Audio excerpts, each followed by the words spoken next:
Ça y est, on est en 2025, encore une nouvelle année, mais soyons honnêtes, combien d'entre vous ont déjà pris des résolutions et finalement elles n'ont pas abouti.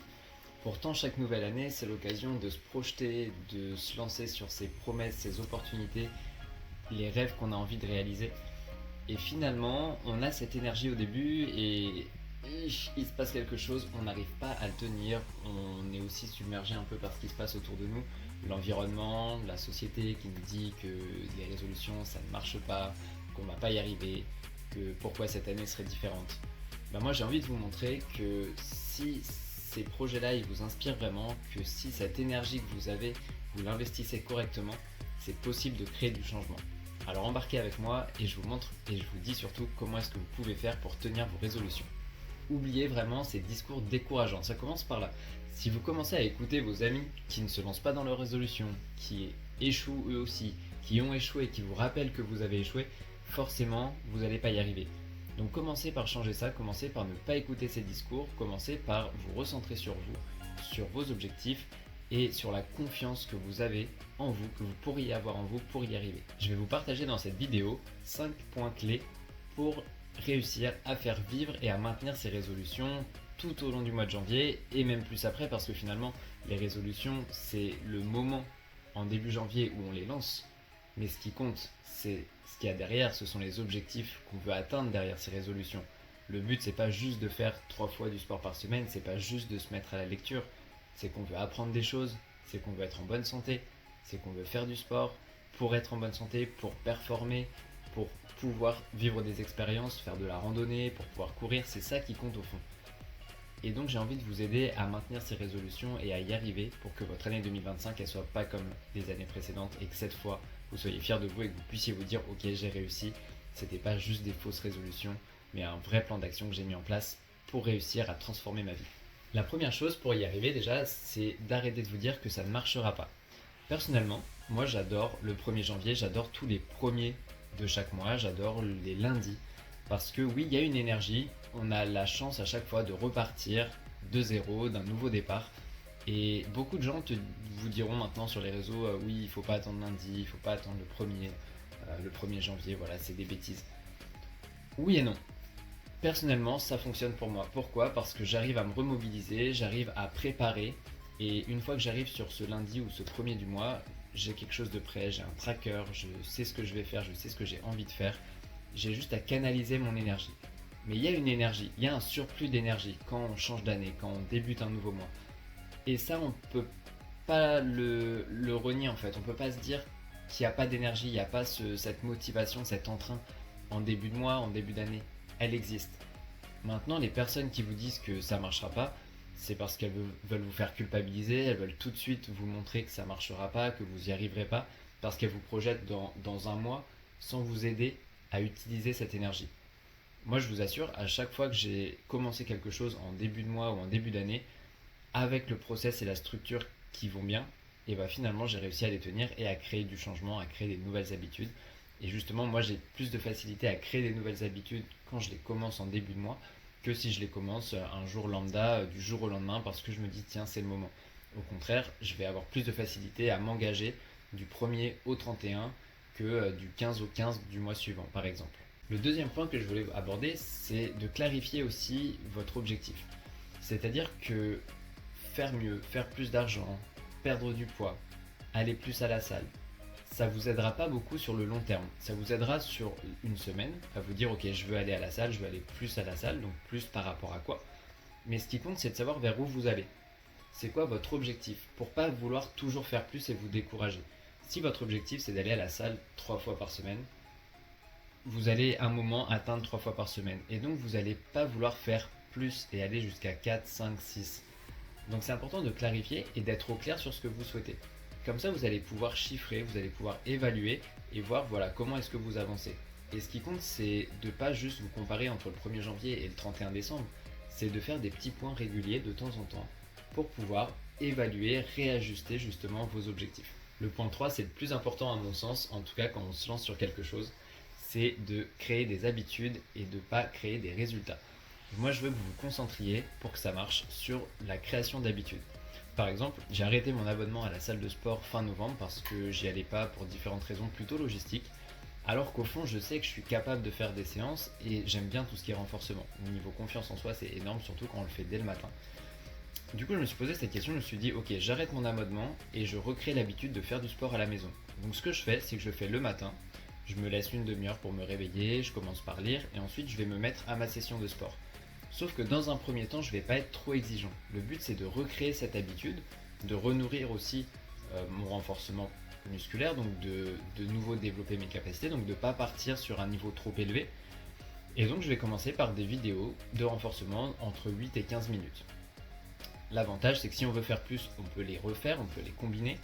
Si on n'est pas motivé, on a juste à lancer 8 minutes de vidéo, c'est pas long, et pourtant ça fait déjà travailler parce que 8 minutes tous les jours, je vous assure que ça aura ses effets.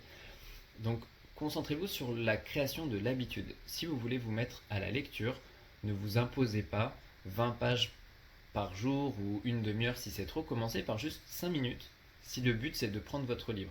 Une fois que votre habitude elle sera ancrée à un horaire précis et que vous aurez ce réflexe d'aller lire par exemple pendant que votre eau est en train de bouillir quand vous faites chauffer l'eau pour votre thé le matin, ça marche. Ça marche. J'ai une autre habitude par exemple que je vous partage que j'avais créée, c'était de faire 30 pompes à chaque fois avant d'aller me doucher. Parce que bah voilà, si je transpire avant de me doucher, c'est pas grave et ça prend pas tant de temps que ça. Une fois que je suis voilà, en caleçon, en sous-vêtements, je peux faire mes 30 pompes. Et finalement, bah, cette habitude, elle est ancrée. Et il y a des jours où oui, je suis beaucoup plus fatigué, je vais peut-être juste en faire 10. Et il y a d'autres jours où je vais vouloir me challenger, je vais me sentir mieux, je vais me dire, tiens, je vais voir quel est mon maximum. Toujours est-il que ces pompes-là, bah, en 2024, c'était un peu un test. Je me suis retrouvé à viser à en faire 500 par mois.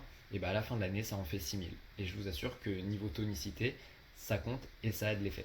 Si tu apprécies cette vidéo, je t'invite à t'abonner et comme ça tu pourras revoir facilement cette vidéo pour te rappeler les tips que je partage en ce moment pour pouvoir t'aider à maintenir des objectifs, des habitudes et justement créer des résultats que tu as envie de voir dans ton année, dans ta vie. Le quatrième point, c'est quelque chose que je partage souvent avec mes clients, c'est d'observer. C'est-à-dire que quand on commence quelque chose de nouveau, qu'on a de l'énergie, qu'on a de l'entrain, on a de l'envie, le but c'est de ne pas culpabiliser, c'est de ne pas se flageller avec ce qu'on n'arrive pas à faire, mais au contraire de se féliciter pour ce qu'on arrive à faire. Comment on fait ça? On va faire ça en observant. On va commencer par observer par rapport à notre nouvelle habitude.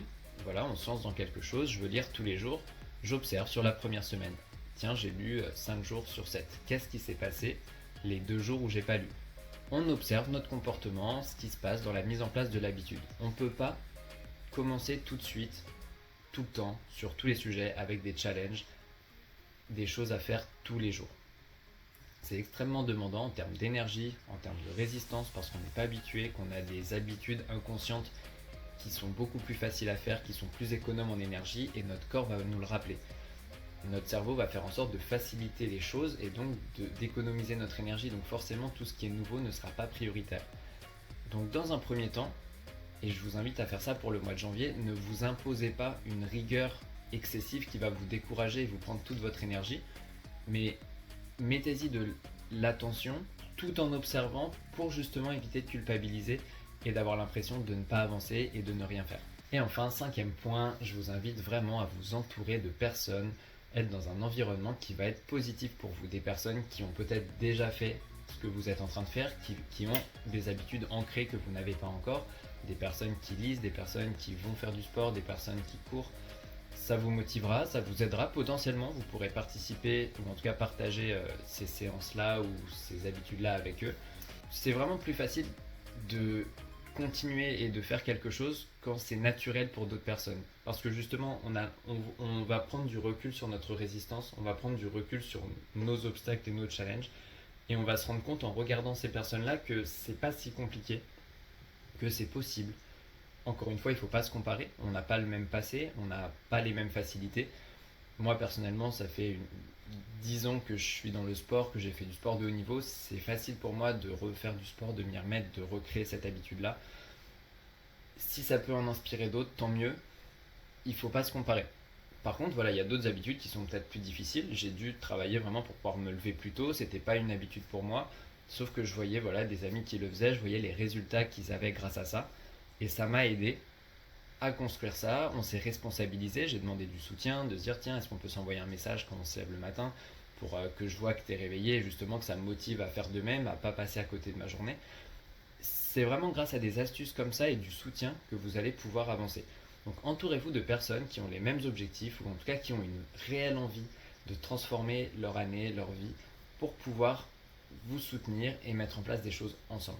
Et justement, si c'est quelque chose qui est difficile pour vous, ou en tout cas vous n'avez pas ça dans votre entourage proche, que vous êtes plutôt à regarder des contenus, à suivre des comptes sur les réseaux sociaux, mais sans forcément d'interaction, j'ai créé une communauté en fin 2024 pour pouvoir justement créer un groupe de personnes qui pensent pareil et qui veulent avancer ensemble. Cette communauté, elle est sur Skool, je vous mets le lien dans la description.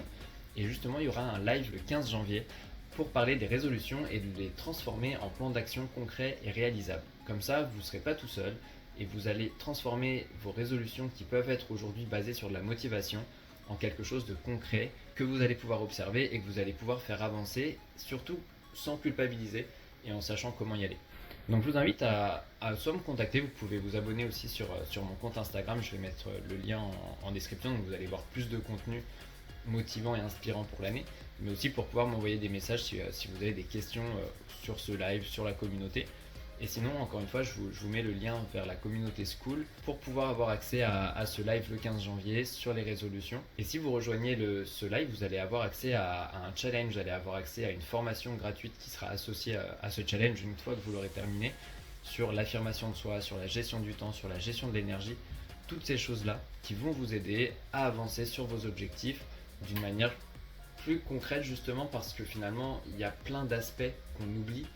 Se lancer dans des nouvelles habitudes, dans des challenges, c'est pas juste le faire tous les jours, c'est d'avoir cette conscience, de se prioriser, d'intégrer ça dans un quotidien, dans nos priorités, dans nos responsabilités aussi, professionnelles, à la maison, personnelles.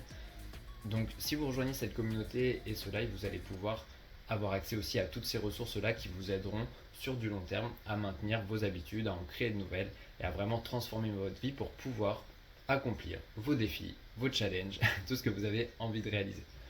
Donc je vous invite vraiment à aller voir sur ce lien, à me rajouter sur Instagram si ça vous intéresse pour avoir plus de contenu et qu'on puisse échanger ensemble. Et puis à vous abonner à cette vidéo encore une fois si vous voulez pouvoir revenir sur les tips que je viens de partager. Je vous remercie d'avoir regardé jusqu'au bout, je vous souhaite une très belle année 2025 et je vous encourage à 1000% pour aller chercher vos rêves, vos objectifs cette année et de ne pas continuer sur la lancée des années précédentes, à encore une fois être déçu de ne pas avancer. C'est une nouvelle chance, une nouvelle opportunité. Allez-y, vous êtes capable de le faire. Vous avez tout mon soutien.